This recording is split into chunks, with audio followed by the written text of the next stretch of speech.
오늘은 우리 예수님께서 예루살렘에 이제 십자가에 달리셔서 죽으시기 위해서 나귀를 타시고 입성하신 종려주일입니다. 우리 예수님께서 예루살렘에 그의 생애 가운데 여러 번 가셨을 거예요. 그러나 오늘은 우리 예수님께서 이제 생애 마지막으로 예루살렘에 입성하시는 것입니다. 우리 예수님께서 나귀 새끼를 타시고 예루살렘에 입성하실 때 그 예루살렘의 많은 군중들이 겉옷을 펴서 길에 놓고, 그리고 종려나무로 그 가지를 흔들면서 호산나 호산나, 바로 그 가장 높은 곳에서 호산나, 다윗의 자손이여 찬송하리로다 하면서 우리 예수님을 열렬히 환영하는 겁니다. 우리 예수님께서 이렇게 마치 개선하는 왕처럼 환영을 받으면서 예루살렘에 입성하셨습니다. 바로 우리 예수님께서 예루살렘에 입성하실 때 그 군중들의 반응과 또 그때 일어난 그 사건을 통해서 영적으로 어떠한 의미가 있는지를 살펴보는 것은 굉장히 중요한 것입니다. 우리 예수님께서 예루살렘에 입성하신 그 의미가 무엇일까? 바로 우리 예수님께서 나귀를 타시고 예루살렘에 입성하셔서 이제 고난을 당하시게 될 텐데, 우리 주님께서 이 예루살렘에 입성하신 그 종려주일의 그 영적인 의미를 깨닫고 이 성찬 예식을 할 때에 하나님께서 큰 은혜를 주실 줄로 믿습니다. 종려주일 예루살렘 입성은 무엇을 뜻하며 어떤 의미가 있는가? 그 첫째는 예수님은 이스라엘의 왕으로 오신 메시아다 하는 것입니다. 여러분, 예수님께서 이 땅에 오시기 약 500년 전에 스가랴 선지자를 통해서 이렇게 예언을 하셨습니다. 스가랴 9장 9절에 보면 시온에 따라 크게 기뻐할지어다, 예루살렘에 따라 즐거이 부를지어다. 보라, 내 왕이 내게 임하나니 그는 공의로우며 구원을 베풀며 겸손하여서 나귀를 타나니 나귀의 작은 것 곧 나귀 새끼니라. 그래서 예수님께서 이제 나귀 새끼를 타시고 예루살렘에 입성하실 것에 대해서 이 스가랴 선지자를 통해서 이렇게 예언하신 대로 그 말씀을 성취하시기 위해서 이 땅에 또 그날 예루살렘에 이제 입성하시는 것을 보게 됩니다. 이스라엘 왕 메시아로 오셨다라고 하는 것, 그 예루살렘에 입성했다라고 하는 것에 대해서 확실하게 우리에게 알려주시기 위해서 바로 우리 예수님께서는 그 말씀을 이루시기 위해서 나귀 새끼를 타시고 오셨다, 그렇게 말씀을 하고 있습니다. 특이한 사실이에요. 보통 왕들은 이 말이라든지 또 노새를 탔습니다. 그래서 다윗 왕도 이제 솔로몬을 왕으로 세울 때 자신이 타던 그 노새를 이제 빌려서 그 솔로몬을 왕으로 세웠단 말이에요. 그래서 열왕기상 1장 38절에도 보면 제사장 사독과 선지자 나단과 여호야달의 아들 분야와 그렛 사람과 블렛 사람이 내려가서 솔로몬을 다윗 왕의 노새에 태우고 그랬습니다. 노새를 한번 보여주세요. 노새가 어떻게 생겼냐? 바로 이렇게 생겼습니다. 이 노새는 이 암말과 순나귀를 교배한 종입니다. 그래서 이 말의 장점과 나귀의 장점을 가진 이 동물이 노새예요. 그래서 보통 왕들이 노새를 타고 다니는데 이 노새는 말보다 더 오래 살고, 그리고 특히 이 산악지대를 다닐 때 이 발디딤이 아주 힘이 좋다고 그럽니다. 그리고 머리가 영리하다고. 그래서 이 노새를 주로 사용하고 평민들이 주로 사용하는 것이 나귀란 말이죠. 그런데 우리 예수님이 이 나귀를 타고 입성을 하신 겁니다. 그래서 스가랴서 9장 9절에 나귀를 타나니 나귀의 작은 것 곧 나귀 새끼니라. 그래서 나귀를 한번 보여보세요. 나귀. 이게 나귀예요. 그러니까 참 사실 볼품이 없죠.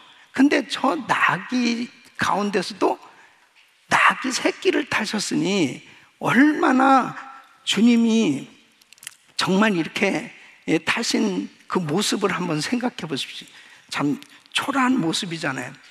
근데 예수님께서 이 나귀 새끼를 타시고 예루살렘에 입성하시기 위해서 나귀 새끼를 어떻게 준비하게 하셨냐면은 마태복음 21장 2절로 3절에 보면은 이르시되 너희 맞은편 마을로 가라. 곧 메인 나귀와 나귀 새끼가 함께 있는 것을 보리니 풀어내게로 끌고 오너라. 만일 누가 무슨 말을 하거든 주가 쓰시겠다 하라. 그리하면 즉시 보내리라 하시니. 그러니까 그 나귀 새끼를 타시고 입성하시기 위해서 제자들을 이 벳바게라고 하는 곳, 그 건너편의 마을에 가면은 나귀와 나귀 새끼가 묶여 있는 것이 있을 것이다. 그걸 풀어 가져오라고 그럽니다. 사실 어떤 면에서 보면은 아니 남의 집에 나귀를 이걸 그냥 가서 가져온다는 게 말이 되겠냐고요. 근데 주님이 이렇게 말씀하신 뭐라고 얘기하면은 주께서 쓰시겠다 하라. 그 말만 하라는 거예요. 그래서 정말 가서 그 똑같은 일이 벌어진 거죠. 그때 주께서 쓰시겠다 하라. 그랬더니 가져가라고 합니다. 여러분, 바로 무엇을 의미하겠어요? 모든 만물의 주인은 예수 그리스도십니다. 바로 우리 주님께서 친히 이 신권을 통해서 이제 이 나귀 새끼를 준비하게 하셨습니다. 그것을 타시고 이제 예루살렘에 입성을 하시는 겁니다. 그래서 마태복음 21장 4절에 보면은 마태는 이 장면에 대해서 이미 스가랴 선지자를 통해서 예언하신 그 말씀, 그 선지자로 하신 말씀을 이루려 하심이라. 그러니까 우리 주님께서 이 땅에서의 모든 삶 자체가 바로 이미 선지자를 통해서 예언된 그 말씀을 하나씩 다 이루어 가셨습니다. 그래서 예수님이 나귀 새끼를 타시고 입성하셔야 되는 그 이유도 결국 왕들이 말이라든지 그 노새라든지 이런 것들을 사용해서 주로 타고 다녔는데 이스라엘 역사를 볼 때 어떤 왕도 예루살렘에 입성할 때 나귀 새끼를 타고 들어온 적이 없단 말이에요. 그럼에도 불구하고 예수님께서 나귀 새끼를 타시고 입성하신 그 이유는 바로 선지자 스가랴 선지자를 통해서 이미 예언된 말씀 그대로 바로 나귀 새끼를 타시고 입성하시는 그분이 바로 이스라엘 왕 메시아다 하는 것을 증거하게 하신 것입니다. 그러므로 우리 예수님은 이스라엘 왕으로 오신 메시아인 줄로 믿습니다. 그래서 우리 예수님께서 분명하게 메시아 그리스도 구원자라고 하는 것을 분명하게 알게 하시기 위해서 하나님의 말씀을 이루게 하시기 위해서 예수님은 그 나귀 새끼를 타시고 입성하신. 그러니까 사실 어떤 면에서 보면은 아니 예수님이 나귀 새끼를 타시고 다니신 걸 한번 생각해 보세요. 제자들부터 시작해서 모든 보는 사람들이 의아해할 수밖에 없었을 거예요. 왜냐하면 아니 나귀도 있고 그 다음에 노새도 있고 얼마든지 더 그때 잠깐 빌려 쓰는 거야. 얼마든지 말도 타고 가실 수도 있을 텐데 그 나귀 새끼를 그렇게 준비하는 과정부터 시작해서 그리고 예수님께서 그 나귀 새끼를 타시고 들어가시는 그 모든 과정들이 전부 하나님의 약속의 말씀을 이루시기 위해서 하신 그 모습이었다는 것입니다. 그러므로 사랑하는 성도 여러분, 하나님의 말씀은 진리예요. 그 말씀은 그대로 이루어진 줄로 믿습니다. 바로 그 말씀을 이루시기 위해서 나귀를 타시고 예루살렘에 입성하신 그 주님은 바로 이스라엘 왕으로 오신 메시아시다 하는 것을 우리는 확신해야 되는 것입니다. 두 번째는 바로 예수님은 우리의 죄를 대신 지신 속죄양이다 하는 것입니다. 여러분, 예수님의 예루살렘에 입성하신 이 시기가 어느 때냐면 바로 유월절을 지키기 바로 전 주일입니다. 그러니까 안식 후 첫날, 바로 오늘이란 말이에요. 그러니까 우리 예수님께서 이제 예루살렘에 입성하는 그 시기가 유월절을 지키기 바로 전이란 말이에요. 그러니까 이 유월절은 굉장히 크게 이스라엘 백성들이 지키는 절기입니다. 그 유월절 지키기 바로 그 전 주일이 왜 그렇게 중요하냐면 바로 이때가 유월절을 준비하기 위해서 어린 양을 모든 가정의 그 식구대로 준비를 하게 됩니다. 그래서 출애굽기 12장 3절에 보면 너희는 이스라엘 회중에게 고하여 이르라. 이달 열흘에 너희 매인이 각 사람이 어린 양을 취할지니 각 가족대로 그 식구를 위하여 어린 양을 취하되, 그 유월절에 이 어린 양을 잡아서 드리거든요. 그러면 그 10일에 가족 그 식구대로 어린 양을 준비하는데 이 어린 양이 어떻게 생겼나 한번 보세요. 이렇게 생겼어요, 어린 양. 그러니까 사실 얼마나 귀엽습니까? 저걸 잡아야 되는 거예요. 저걸 잡으라는 어린 양을. 근데 어느 때 잡냐면 출애굽기 12장 6절에 보면 이제 14일까지 간직한, 그러니까 10일에 준비를 했다가 이제 4일간 이 어린 양을 데리고 있습니다. 그러다가 해질 때에 이스라엘 회중이 그 양을 잡고 그랬습니다. 그러니까 이제 해질 때가 보통 오후 3시에서 5시경, 이때 이제 양을 칼로 그 목을 따서 피를 흘리면서 그 양을 잡아서 제사를 하는 겁니다.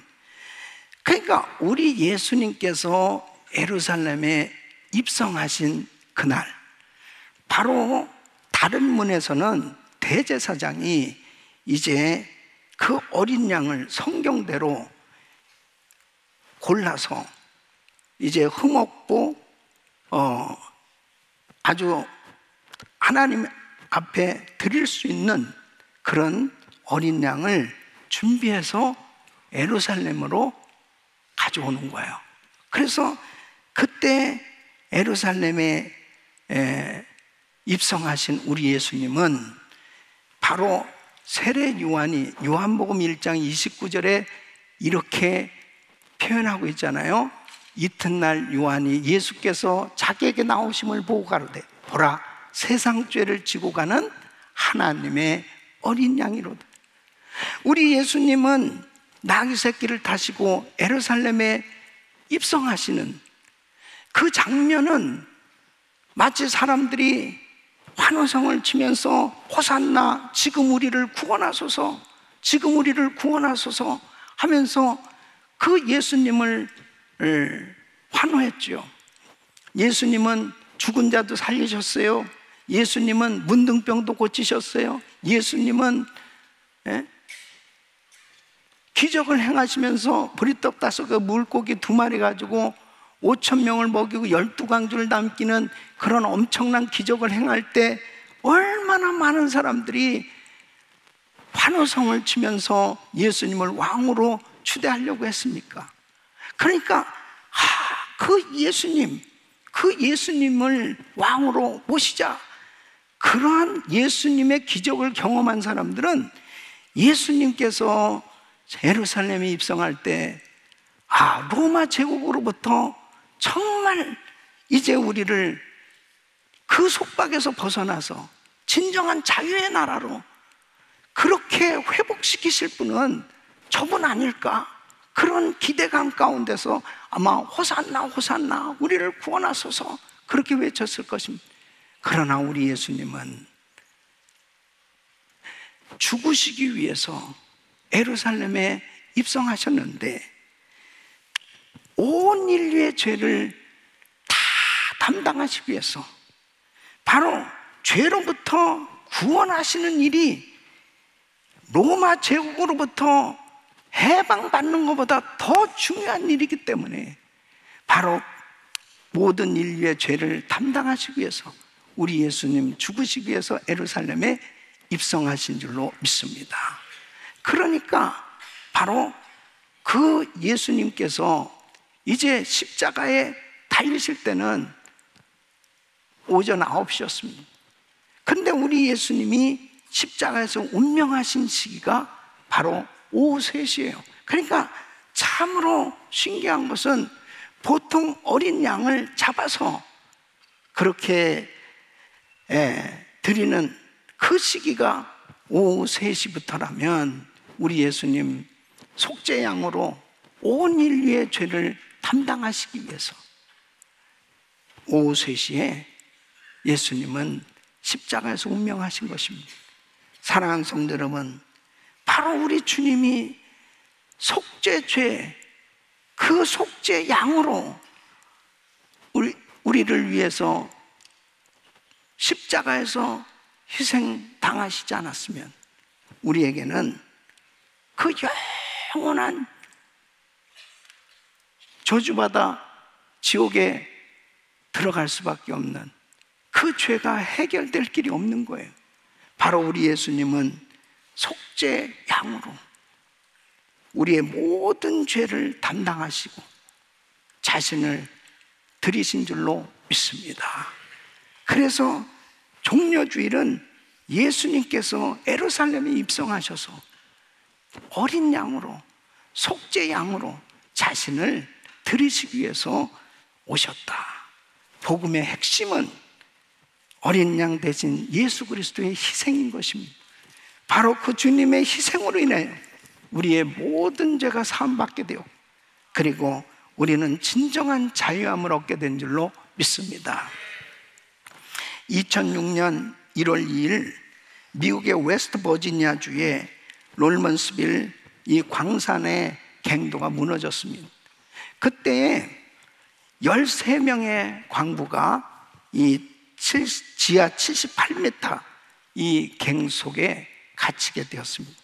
이 독한 유독가스가 꽉 찬 가운데 산소가 부족하니까 이제 서서히 죽어갈 수밖에 없습니다. 이제 산소통을 가지고 있는 이 광부들 가운데 한 사람이 이렇게 제안을 합니다. 우리는 어차피 산소가 부족해서 다 죽게 되는데 이렇게 합시다. 우리 중에 한 사람을 정해서 그 한 사람에게 우리 모든 산소통을 다 그에게 줍시다. 그래서 그 한 사람이라도 살립시다. 그래서 모두가 동의를 합니다. 그 한 사람으로 지목받은 사람은 그 중에서 가장 나이가 어린 광부였습니다. 27살에 어린 두 아이를 가진 그 젊은 광부, 이 렌탈 맥로이라고 하는 이 광부에게 그 산소통을 다들 주면서 여보게 우리 죄 대신 잘 살아주게나 그러면서 결국 이틀 후에 12명은 싸늘한 시체로 발견되어지고 그 맥로이는 정말 기적같이 살아나게 됩니다. 이 일로 살아난 그 젊은 광부는 정말 그 동료 그 광부들의 희생을 잊을 길이 없는 거죠. 그냥 함부로 막 살 수가 없는 거죠.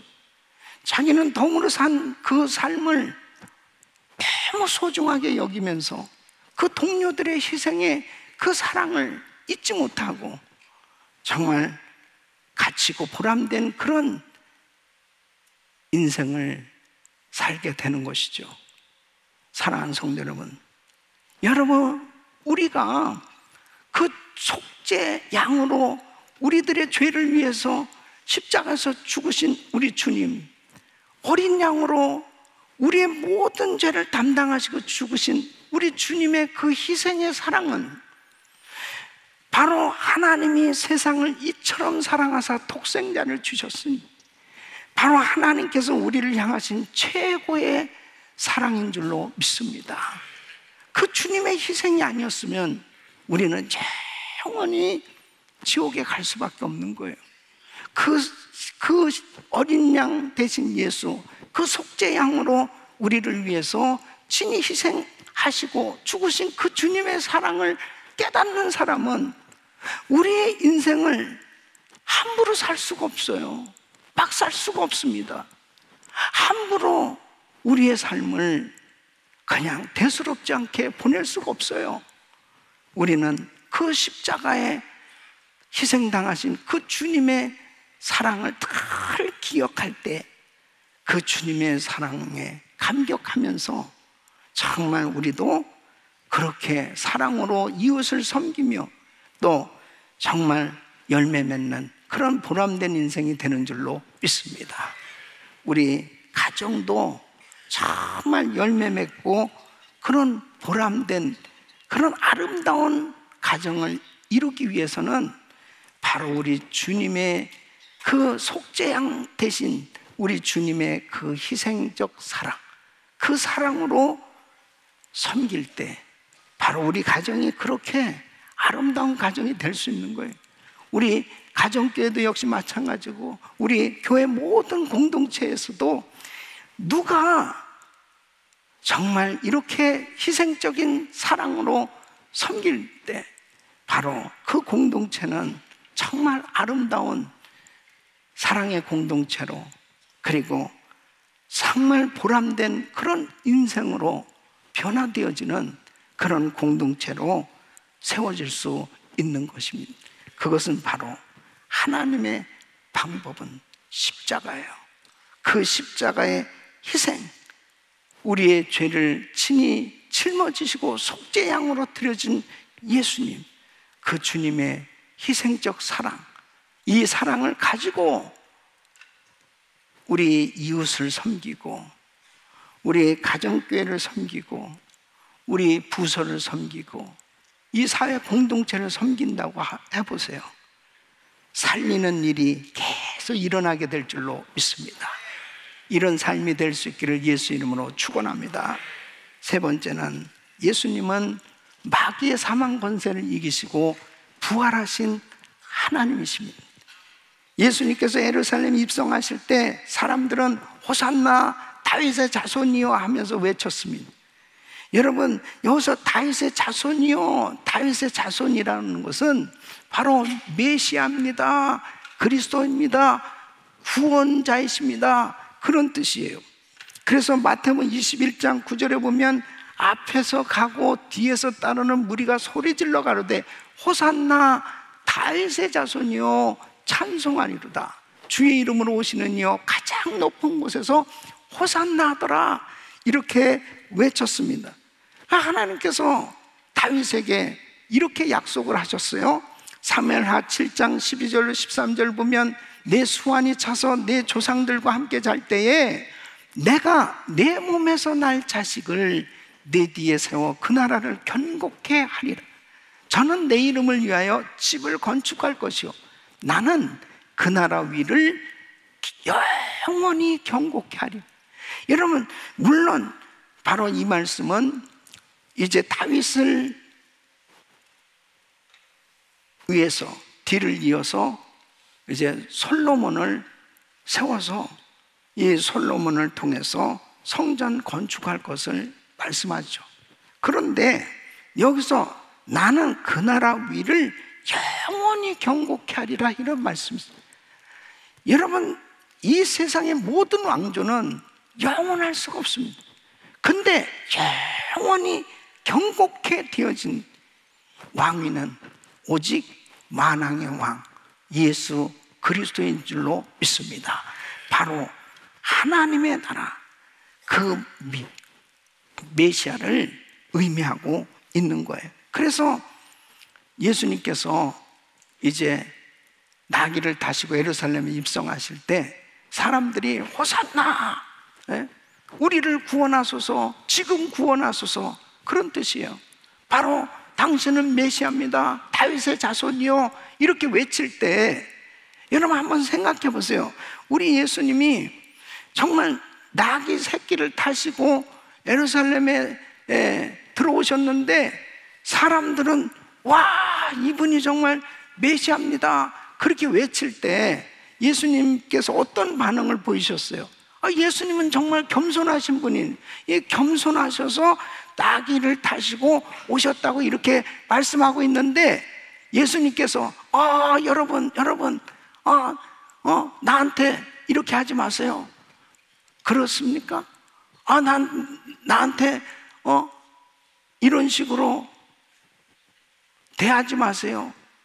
그렇게 말씀하시지 않고 예수님께서는 뭐라고 말씀하시면 바로 그 말씀하시는 것을 그대로 다 받으시면서 만일 이 사람들이 외치지 않는다면 하나님께서는 돌을 명해서라도 호산나라고 외치도록 하실 것이라고 말씀하셨습니다. 바로 우리 예수님은 만왕의 왕이시요 메시아이신 줄로 믿습니다. 마귀의 사망 권세를 이제 이기시고 부활하신 그 예수님이심을 분명하게 증거해 주셨는데 마태복음 16장 21절에 보면 예수님이 예루살렘에 올라가시기 전에 이렇게 제자들에게 말씀을 하셨어요. 이때로부터 예수 그리스도께서 자기가 예루살렘에 올라가 장로들과 대제사장들과 서기관들에게 많은 고난을 받고 죽임을 당하고, 그러니까 우리 주님께서 이제 예루살렘에 올라가시면은 말할 수 없는 고난을 당하실 걸 아셨어요. 그리고 결국은 예수님이 그 십자가에서 죽으실 것을 우리 주님이 아셨다니까요. 그래서 우리 주님께서 그 십자가에서 죽으실 텐데 뭐라고 말씀하세요? 제3일에 살아나야 할 것을. 예수님은 죽으시고 3일 만에 부활하신 줄로 믿습니다. 제자들에게 비로소 가르치시니. 그러니까 참 우리 주님은요, 나귀를 타시고 예루살렘에 가실 때 그 사람들은 호산나 하면서 막 우리 예수님을 환영하고, 그 군중들의 꿈, 군중들이 원하는 것은 자기들이 육신적인 영욕이죠. 육신적으로 저 예수님이 우리를 자유케 해줄 거다. 어떤 자유? 로마로부터 자유. 그리고 정말 뭔가 이 나라가 정말 민주 자유 국가로 회복될 어떤 그런 꿈을 가지고 있었을지 모르지만 우리 예수님은 다 하셨어요. 나는 이제 예루살렘에 가면 고난당한다. 나는 예루살렘에서 처참하게 십자가에 못 박혀 죽을 것을 우리 주님은 하셨어요.